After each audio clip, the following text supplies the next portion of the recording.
খুব পরিপাটি সাজে রাস্তার ধারে ফুটপাতে কয়লার আগুনে ধোঁয়া উড়িয়ে কাবাব বানাচ্ছেন এক নারী। এরপর নিজেই ভাজবেন গরম গরম পরোটা, তারপর তুলে দিবেন গ্রাহকের প্লেটে। লোভনীয় এই কাবাব মুখে দিলেই মন বলে উঠবে, আহ কি দারুণ স্বাদ।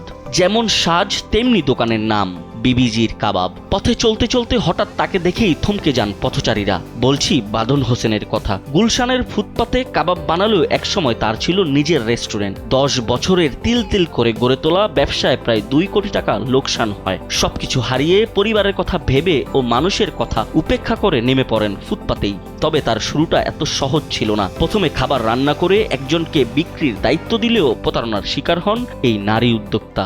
আমি 2010-এ বিজনেস স্টার্ট করি। 2010-এ এই ফুটপাত থেকে আমার স্টার্ট। আমার বাসা থেকে আমি রান্না করে এক ছেলেকে দিতাম যে তুমি খাবার বিক্রি করে দাও, আমি বসে থাকতে পারি না। তো তখন ও স্টার্ট করলো। জীবনের সর্বপ্রথমে আমি ধোঁকা খেয়েছি।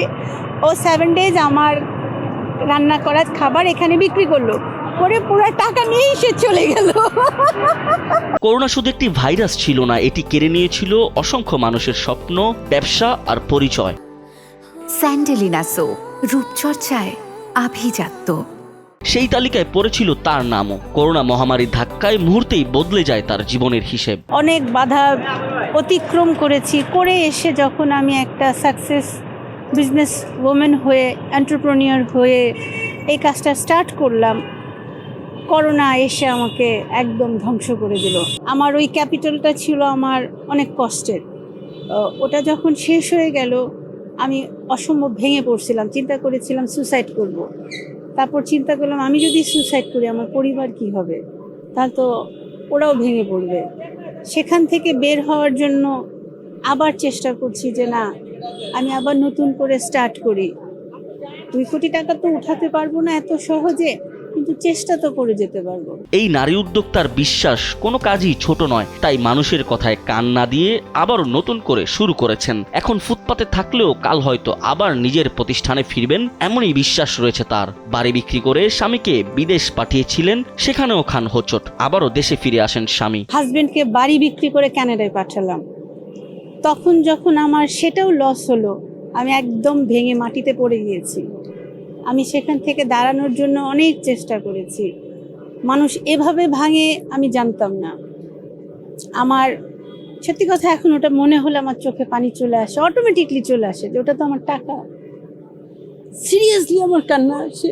যেখানে অনেকেই ব্যর্থতার কাছে আত্মসমর্পণ করেন, সেখানে তিনি বেছে নিয়েছেন সংগ্রামকে। প্রতিদিন ভোর থেকে গভীর রাত, আগুনের উত্তাপ, ধোঁয়া, ক্লান্তি, বৃষ্টি, উচ্ছেদের ভয়, সবকিছুকে সঙ্গী করেই চলছে নতুন লড়াই। ফুটপাতে ব্যবসা করতে গিয়ে ধাপে ধাপে পড়তে হয়েছে নানা সমস্যায়, তবে প্রতিটি প্রতিবন্ধকতায় স্বামীকে পাশে পেয়েছেন এই নারী উদ্যোক্তা। ফুটপাতে আমি বিজনেস করতে এসে আমি বাধার সম্মুখীন হয়েছি।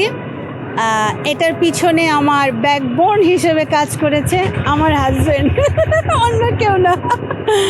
বিকজ ও হচ্ছে এই এরিয়ার, ও লোকাল এখানকার। না হলে এখানে আমি দোকান করতে পারতাম না। শুরুতে মানে অনেকে এসে ডিস্টার্ব করেছে, বাট পরে চিন্তা করলাম যে আমি কেন সম্মুখীন হব এই ঝামেলার।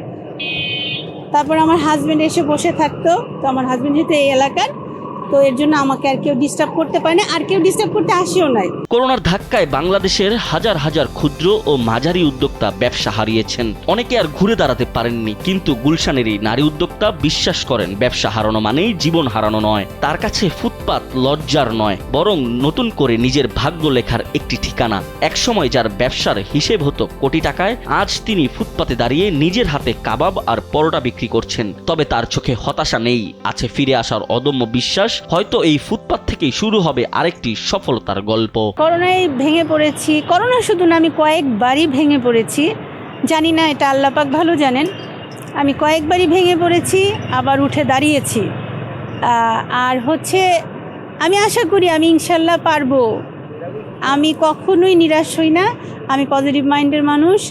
আমি যেটা লস লাভ আমি বুঝি না।